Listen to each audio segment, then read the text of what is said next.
siapkah kamu belajar? Baik, setelah kamu mempelajari materi reklame, diharapkan yang pertama, kamu dapat menjelaskan tujuan pembuatan reklame.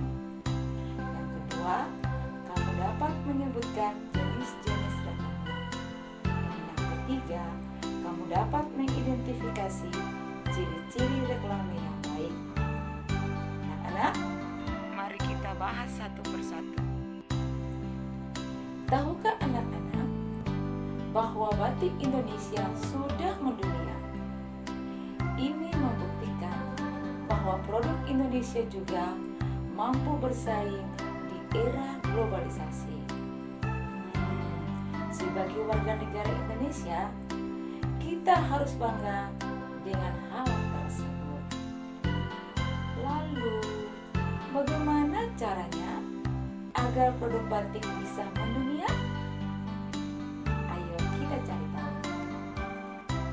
Untuk seorang pengusaha kain batik, pasti berusaha untuk mengembangkan usahanya sehingga kain batiknya bisa terjual di luar negeri.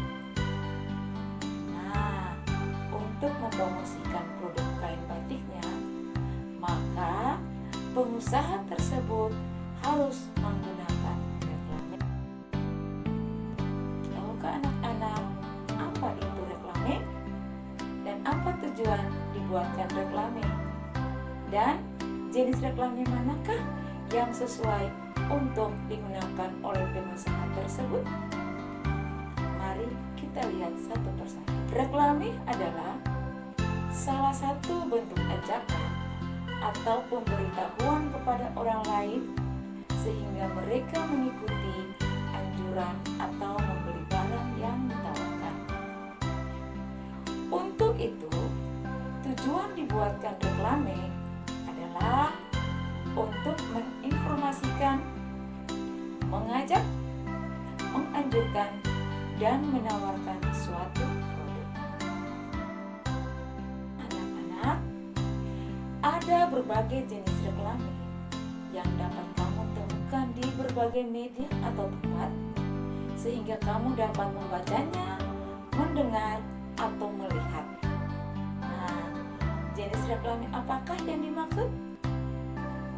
Kita lihat yang pertama. Yang pertama ada iklan.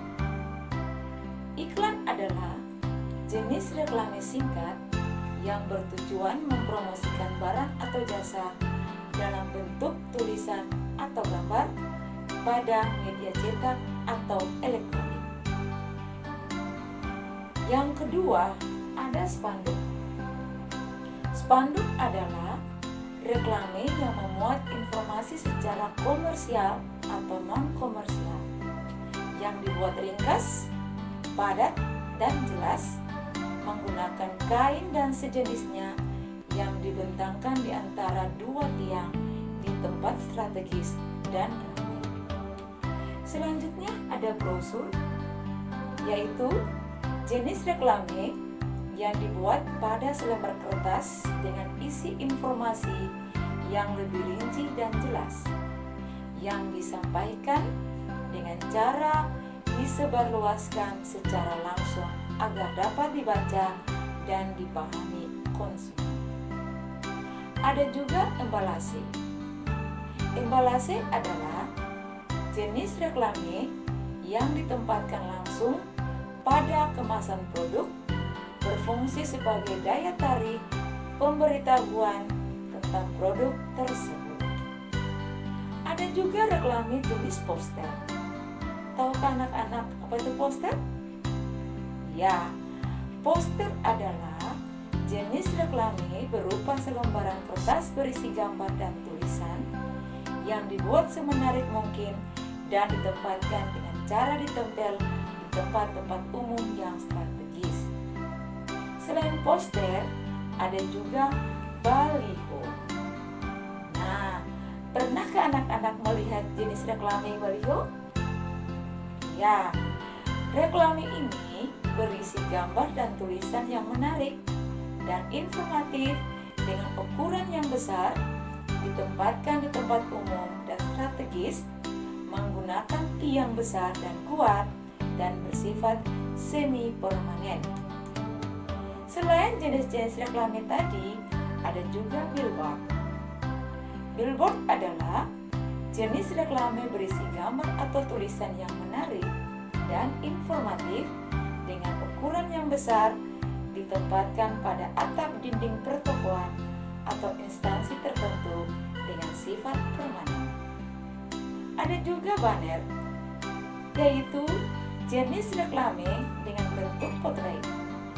Biasanya dicetak dengan digital printing menggunakan micromedia teknologi yang ditempatkan di tempat toko atau instansi menggunakan penyangga. Yang terakhir ada leaflet. Leaflet adalah jenis reklame berupa lembaran kecil yang dilipat-lipat, berisi informasi lengkap dan rinci. Penyampaiannya dilakukan dengan cara diletakkan di tempat yang mudah diambil, disebarkan, atau diberikan langsung kepada konsumen. Nah, anak-anak, setelah kamu melihat dan mendengarkan jenis-jenis reklame tadi, dapatkah anak-anak menyebutkan ciri-ciri reklame yang baik? Ya, benar. Reklame yang baik harus memiliki ciri-ciri, antara lain harus menarik, slogan jelas dan mudah dimengerti, bahasa menarik, dan dengan ukuran huruf yang sesuai. Selain itu, ada ilustrasi menarik dan mudah diingat. Tata letak gambar dan tulisan juga harus baik. Nah, anak-anak, setelah kamu melihat ciri-ciri dari reklame yang baik, dapatkah kamu melihat reklame di sekitarmu? Ya, yang menjadi tugasmu nanti, silakan anak-anak melihat jenis reklame apa saja yang ada di sekitarmu. Kemudian, silakan memberikan pendapat apakah reklame tersebut sudah dapat dikatakan baik atau tidak. Demikian pertemuan kita kali ini tentang materi reklame. Semoga anak-anak dapat mengingatnya dan dapat melakukan pembelajaran dengan baik di hari-hari yang akan datang. Sampai jumpa, kita akan bertemu lagi di pembelajaran selanjutnya. Semangat belajar, tetap jaga kesehatan, dan selalu mengikuti protokol kesehatan di masa pandemi ini.